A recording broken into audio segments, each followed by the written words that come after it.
Halo semuanya, selamat datang di panduan visual kita hari ini.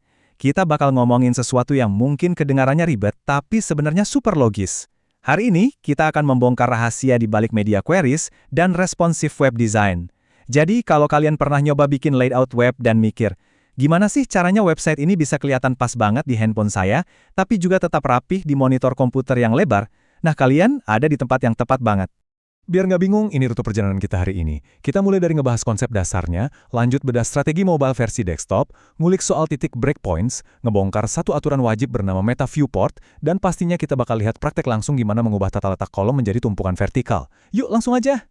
Pernah nggak sih ngalamin ini? Lagi buru-buru butuh info, buka sebuah website di HP, yang keluar malah versi desktop raksasa. Teksnya terpotong di mana-mana. Kalian sampai harus zoom in pakai 2 jari, geser kiri kanan terus-menerus cuma buat baca satu kalimat utuh. Belum lagi tombolnya yang sekecil semut, susah banget diklik. Asli bikin frustrasi banget kan? Nah, masalah nyebelin inilah yang bakal kita beresin sampai tuntas. Penyelamat dari mimpi buruk tadi itu bernama media queries. Ini tuh pilar utamanya desain web yang responsif. Tujuannya simple banget, mastiin website kita kelihatan keren dan berfungsi sempurna, entah itu dibuka di layar HP yang kecil atau monitor 4K yang super lebar. Coba bayangin media queries ini kayak sifat alami air. Kalau air dituang ke gelas yang ramping, bentuknya pasti ngikutin gelas kan? Nah, kalau dituang ke mangkuk yang lebar, dia bakal nyebar ngikutin mangkuk. Media queries bikin website kalian cair, persis kayak air tadi, beradaptasi dengan mulus ke wadah apapun yang dipakai penggunanya.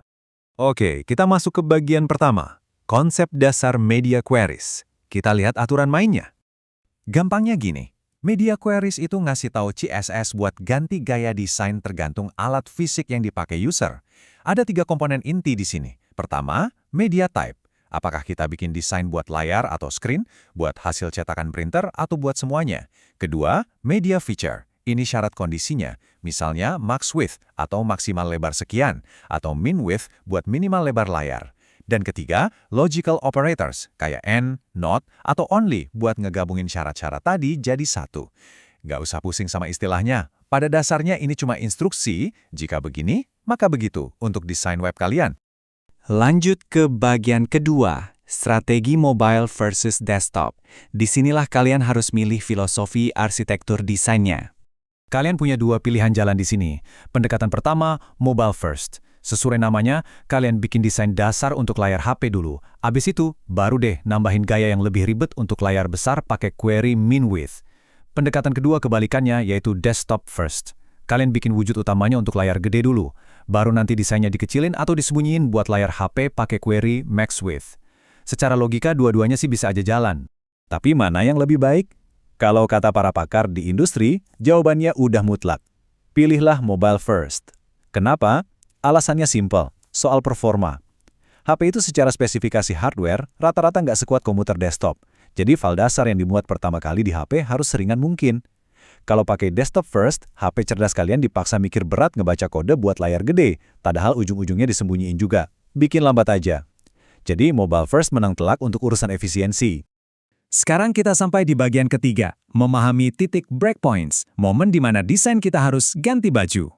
Kalau balik lagi ke analogi air tadi, breakpoint itu batas waktu airnya pindah dari gelas ke mangkuk, dan desain diwajibkan menyesuaikan wujudnya. Berita baiknya, kalian nggak perlu repot-repot nyocokin desain ke setiap merek HP di dunia. Santai aja, cukup pakai kategori umum. Biasanya, layar mobile itu ukurannya di bawah 576 piksel. Kategori tablet ada di kisaran 576 sampai 992 piksel, standar desktop di atas 992, dan layar ekstra lebar itu patokannya di atas 1200 piksel. Pakai angka-angka luas ini aja sebagai kerangka utama panduan kalian. Nah, ini ada trik penting biar transisinya mulus. Hindari ukuran piksel kaku yang statis. Biar elemen desain kalian bisa lentur, gunakan satuan ukuran yang relatif. Satuan kayak persentase, kali viewport width, viewport height, atau rem, itu ngebantu elemen web kalian melar secara alami. Jadi pas kontainer layarnya melebar, isi di dalamnya ikut membesar proporsional, tanpa ada yang pecah. Transisi antar perangkat jadi kerasa smooth banget. Lalu, sampailah kita di bagian keempat, kunci rahasia Meta Viewport. Aturan tunggal yang sama sekali nggak bisa ditawar. Dengerin baik-baik, tag ini wajib hukumnya ada di HTML kalian.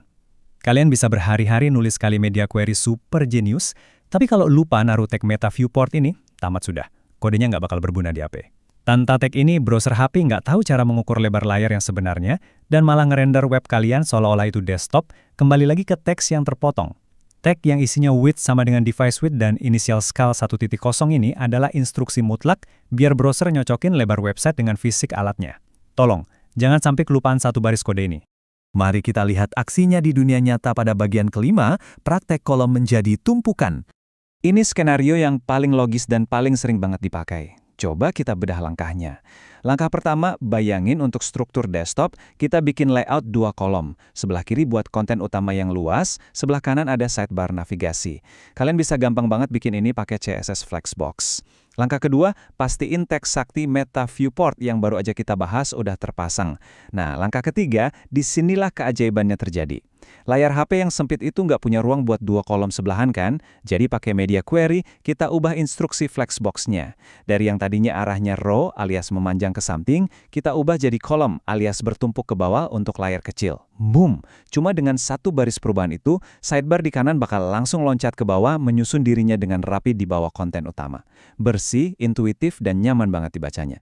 Pas kita lihat, betapa gampangnya desain ini beradaptasi cuma karena ukuran layarnya berubah, kita jadi sadar satu hal. Responsive web design bukan lagi sekedar fitur tambahan untuk sebuah website, ini tuh bener-bener jantungnya web modern. Jadi, sebelum kita berpisah, coba renungkan satu pertanyaan ini. Kalau website kalian nggak bisa beradaptasi dengan berbagai layar hari ini, kira-kira bakal bisa bertahan nggak di masa depan saat layar-layar baru terus diciptakan? Jadi ingat ya, manfaatin media queries, jadikan mobile first sebagai kebiasaan dasar kalian, pakai ukuran relatif biar lentur, dan pastikan tag viewport nggak pernah absen. Terima kasih banyak udah menyimak panduan visual kita hari ini, dan selamat bereksperimen menciptakan web yang keren di semua perangkat.